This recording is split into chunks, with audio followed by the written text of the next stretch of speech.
Microsoft's trimming some fat from Windows, there's another Xbox that you can't buy, and Teams finally solves its identity crisis.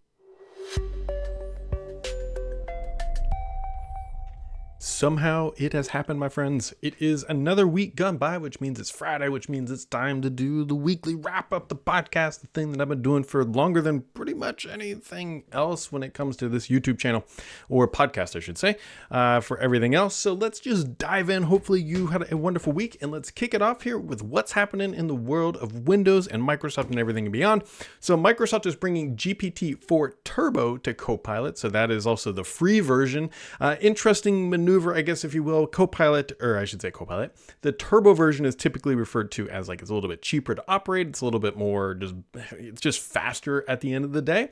And so this should give you faster results, but maybe I'll be curious to see if the quality is as good as the native GPT-4, if I could enunciate that correctly. But either way, if you're using the free version of Copilot, you're probably using the GPT-4 Turbo version going forward, at least until GPT-5 and 5 Turbo and all that other stuff starts to come out.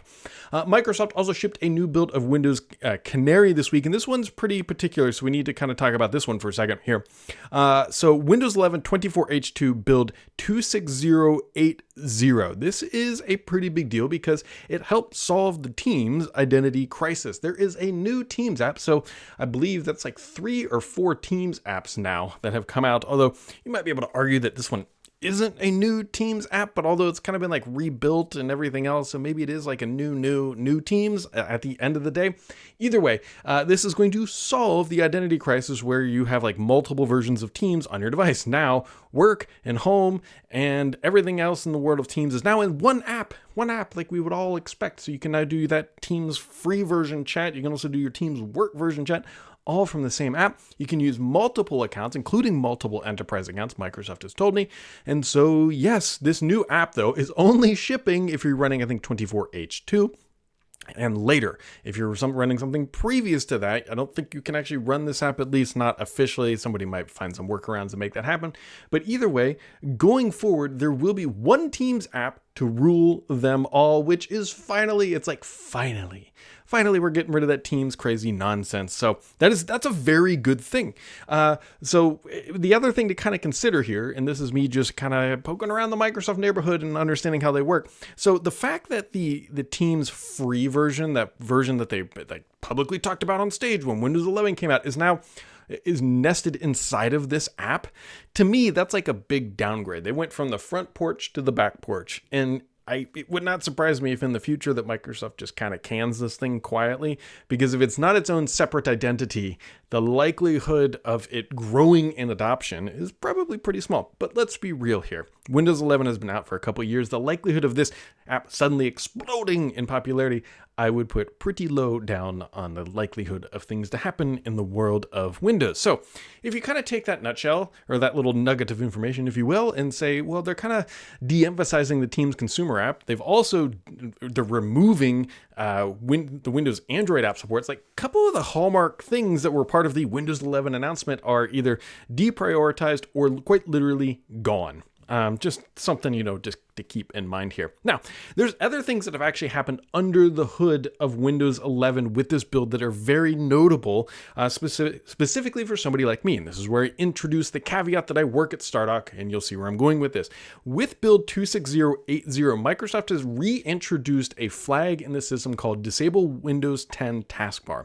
And it's enabled by default. And so you're like, Brad, why does this even matter? Well, here's the deal. So if you were using any third-party app that was enabling the Windows 10 feature set, those apps will quite literally crash the shell and you cannot use the OS like at all. If you have it installed, what happens is when you boot in, your entire screen is black. Now, it doesn't crash like a blue screen like you might think, but it's quite literally a black OS. You can get to the task manager, but all of the other shell experiences are nuked at the end of the day, because what it's trying to do is run Windows 10 elements and it's calling them, but they don't exist. Microsoft has removed that code from the OS, and we expect that this is something that they are going to be doing here when they ship 24H2. What we're hearing is like sometime in July. And so I will tell you that Start 11 as of right now is not impacted because we don't use that functionality, but there's a lot of third-party customization tools that do. And so just be aware at the end of the day that if you boot into a Canary build and your screen is completely black, that is likely the problem. Now, the curious in my part of my brain is like, is Microsoft actually going to block people from updating to 24H2 if they have one of these apps installed, knowing that this is a bad experience? And it wouldn't surprise me if they do it. Microsoft does do this sort of stuff, and we know it because Microsoft actually flagged a Stardock app at one point, and so we had to get that unblocked because it was a false identification that an app we had was not compatible. This was back when Windows 11 was released from Windows 10, but it was in fact compatible, and so there you go. Either way, so that's Microsoft just cutting some cruft out of everything. There you go. So here's some other interesting things. Skype is adding news in these channel things, and like, it's easy to dunk on Skype because they've tried things. We all remember when they tried to turn into Snapchat and whatever else, but Skype continues to live on. And I know there's a core set of audience that continues to use it. Microsoft's trying to find unique ways to expand the scope. They've added, it was a Bing chat, but now it's probably Copilot chat and everything else. I don't think it needs news at the end of the day, but you know what? It is what it is. And Microsoft is always trying to use these other vehicles that it has to get you to its websites, to get you to ad impressions, to get you to make money for them. And so, that's that. Other things happening in the world. So Intel has dropped the new Core i9-14900KS. This thing looks like a beast, but I wouldn't tell you to buy it. It does support record-breaking 6.2 gigahertz out of the box. But here's the deal. It doesn't have an NPU. And my baseline of you are buying a new device at the end of the day, make sure it has an NPU. Now, it's not something you might need immediately right now, but it's more one of those things like if you're somebody who doesn't buy a new PC every 1 or 2 years, I would be hesitant to recommend any chipset that doesn't have an NPU. Like, go grab an 8000G from AMD. Intel will have their own NPU lineup here. I think it's coming online. Their laptop stuff I think is already there, but their desktop stuff should be coming online later this year. And that to me is much more future-proof than a device that can do this high speed at a Core 9. I have no doubt that the performance on the thing is amazing. Your lights probably dim when you're maxing it out on Blender and or something like that, but there you go. That is an interesting little chip, and might be kind of like the reason why I highlight this, I don't do this every time, it feels like it's like a last of a generation, right? It's a last of an era where NPUs aren't a thing, and let's be real, NPUs might turn out to be the next 3D TV. I don't suspect that, or I should say physics cards. God, if you recognize physics cards, congratulations, your knees probably creak when you stand up. So there you go. Also, other things happening. So this is, I've complained a lot about the Outlook email app, and there was actually, I think a program manager was like, okay, tell me what you don't like thread on Twitter, and people were really laid into it. But at the end of the day, it is what it is. I'm very interested in Proton Mail, but I have some challenges. One, I really like Outlook, and I believe you can use it as a relay service where I could actually continue to send emails through my Outlook.com address through Proton. But if anybody knows if you can wire up an M365 account, because I really like the interface. If you're watching on the YouTube, you see it here, it's like the basic mail app that we have, but it's modern-ish. It's just what I'm looking for, and I'd just love to be able to use this with a native M365 account and my Outlook account, and then I'd probably sign up for Proton. I like what they're trying to do with their privacy-first approach. I think it's a good model and a good mission, and so I like to try to support the companies that I think are doing good stuff. And so if anybody knows if you can run that with that great enunciation of what I do with a M365 account, because at the end of the day, I want one email account or one email app. I don't want to be jumping between apps. That is going to drive me nuts, probably even more than the new Outlook app. So on to the gaming news of the week, my friends. There wasn't a ton of gaming news, but some notable items. Activision's QA workers, which is roughly about 600 people, have unionized. Microsoft was not, I don't think they were for this, but they also were not against it. Remember, part of their conversations when they were trying to buy Activision was look, we're not going to stop this. If it is what it is, it does what it does. And so Microsoft is neutral on this topic, and there you go. Other interesting things, there's another Microsoft subscription in the gaming arena, if you will. there is now a new marketplace pass for Minecraft. It gets you a bunch of stuff. It's about $4. It's like 150 extra content items for the game, and it's $4 a month, $4 dues at the end of the day. And the more interesting one, Microsoft has yet again dropped another custom Xbox, although this one, as you can clearly see here, cannot be bought. So this is a Final Fantasy themed Xbox. Again, I don't think all the extra items around, I don't know, maybe because it's a one-off, or one of one, I should say, sort of thing. So maybe it does actually have all those extra, like the little pedestal and the rings and the ice shards and everything else with it. I don't know. Unlike the SpongeBob one that was on sale at Best Buy that immediately, and I mean immediately, went out of stock. I think it was still asking like $700 or something like that for it. Yeah, immediately you can't buy this one. So there you go. There you go. All right, let's jump into the questions of the week because we've got a couple. Mr. PKI kicking it off. He's also got the last question of the week. So Mr. PKI with the first question, he says, now that Amazon Android Store is leaving the Windows Store, have you tried Google Game Play Store on Windows? Any good recommendations? No, Mr. PKI, I have not tried it. It's worth reminding everybody, though, that the Google Play or the Google Game Play Store on Windows does not use the Windows subsystem for Android, which is why Microsoft is deprecating it, because like Google's not using it. Google's using its own thing. And so I have not tried it. I'm not a huge PC gamer. There are a few select titles that I do play occasionally on the PC, but I would prefer to sit down on my Xbox at the end of the day, because when I'm sitting in front of my PC, my brain immediately goes into work mode. It's like, let's just check Teams, let's check some email, let's check the dashboards, make sure everything's healthy. And like, so getting into a gaming mindset is not easy. Dragon Dog says, hey Brad, what in the world is going on with the Surface event next week? Oh yeah, I didn't even mention that in the tech part of the session. So Microsoft has like their quote unquote Work Future AI event next week, and it has, if you haven't noticed, hasn't been promoted very much.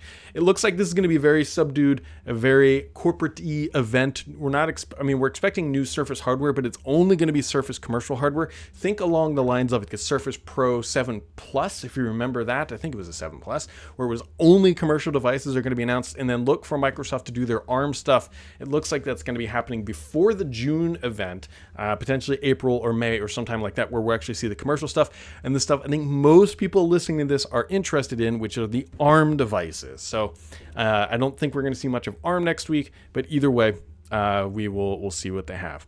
Regis People says, hey Brad, I've only had 2 laptops over the last 15 years. So this is the type of individual I'm talking about when it's like, if you're going to buy a new device, make sure it has an NPU, because I suspect that there's a lot of people like this who buy, my desktops are getting aged out.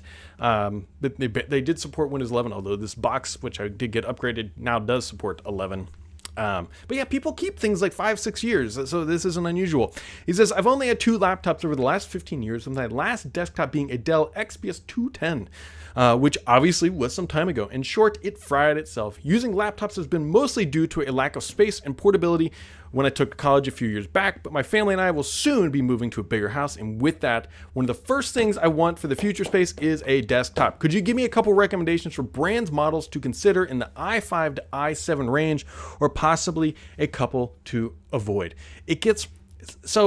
Here's like a pretty honest question. Is there anything stopping you from building your own PC? Now, the reason why I say that is not because like you should build like all OEMs or crap. And it's not that you will actually get more PC for your money. But the last time I built a PC, which candidly was like 5 years ago, maybe 6 years ago at this point, it has gotten so much easier than it used to be when I built my first AMD K62 400, 20 plus years ago. So here's what I would recommend, honestly. Go to PC Part Picker, and they make it stupidly easy. Like, you pick a case that you want. Like, I'm interested in building a new small form factor. That's like the next thing I want to build. And if I do an upgrade here where I actually have a device with an NPU, it'll probably be a small form factor PC. Like, that's what I want to do. Anyways, that aside, go to PC Part Picker, find a part that you like. And I don't mean like you can pick a case, you can pick a motherboard, you can pick a CPU, and then the tool is really good because it'll filter out everything that's not compatible with it. And then you just pick the parts, you buy them, and they get delivered, and boom, you build it. It's super easy. And so that honestly is what I would do.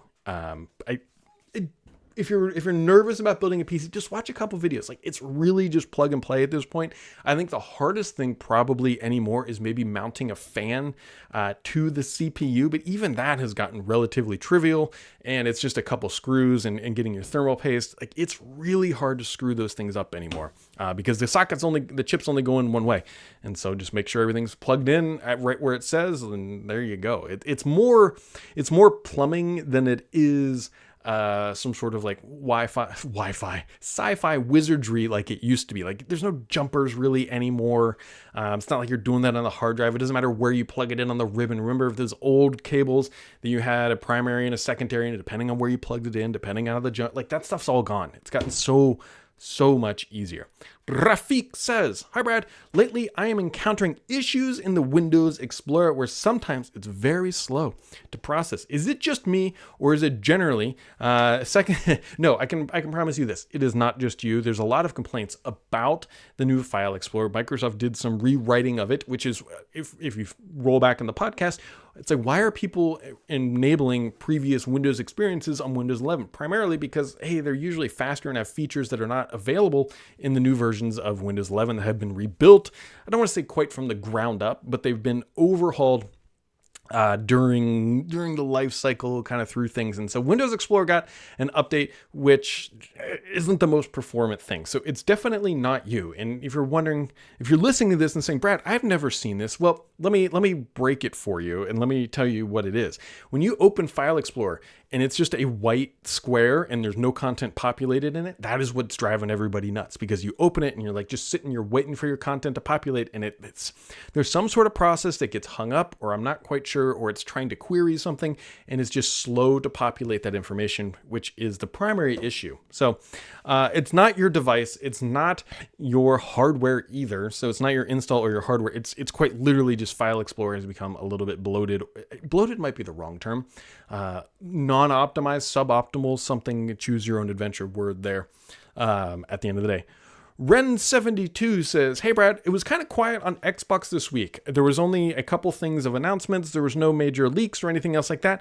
Is that kind of the era that we are in?" Well, kind of. I mean, I trust me, as a content creator with a YouTube channel and a podcast, I would love for every week to be like a blockbuster week.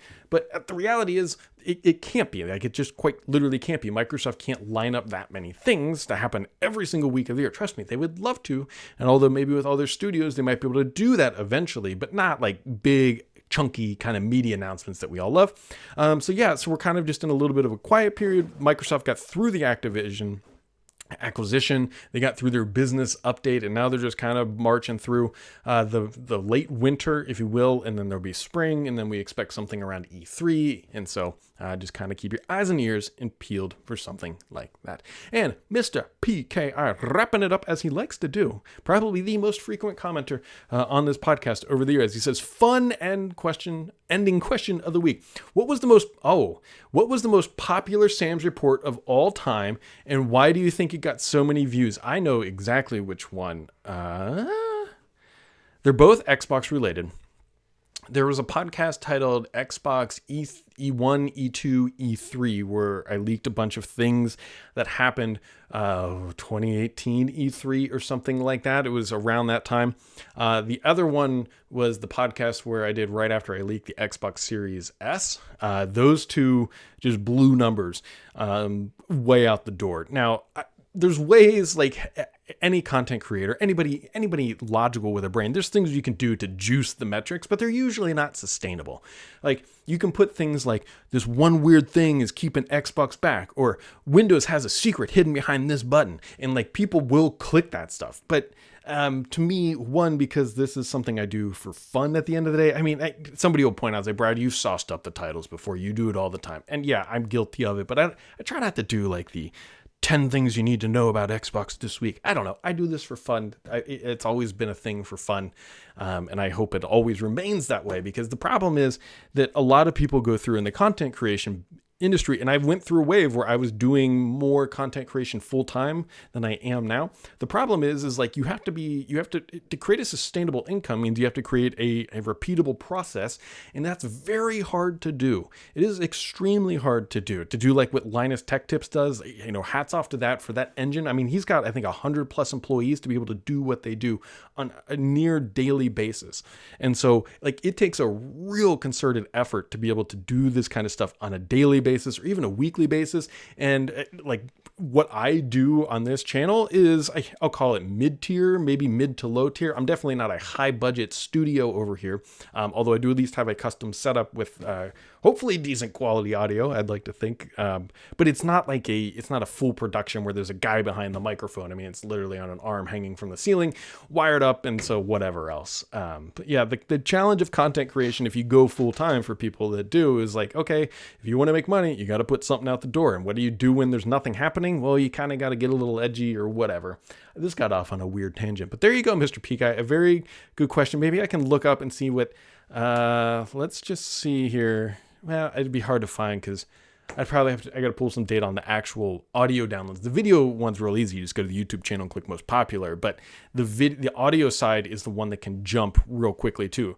We've had, on average, when I looked last, a few weeks, maybe a month or two ago, this podcast, audio and video combined on an average episode is somewhere around 10,000 plays, something like that. So you take the video, you take the audio, and you add them together, and there you go. Now the video can really skew if it gets into a good YouTube algorithm, and the audio can skew actually fairly well too on the various platforms that it's in. So it just kind of depends, but roughly speaking, there's like 10,000 people listening to my soothing tones as we talk about whatever, which is why I'm always like so appreciative. Like, I mean, you guys take time out of your day to listen to me ramble. I love the interactions, and like I said, I do this because I enjoy it, and I used to do it when quite literally only my mom would listen. And so now here we are. Anyways, that ended weirdly. Have yourselves a wonderful week. As always, make sure to keep it subscribed here because the only BS on this podcast is me.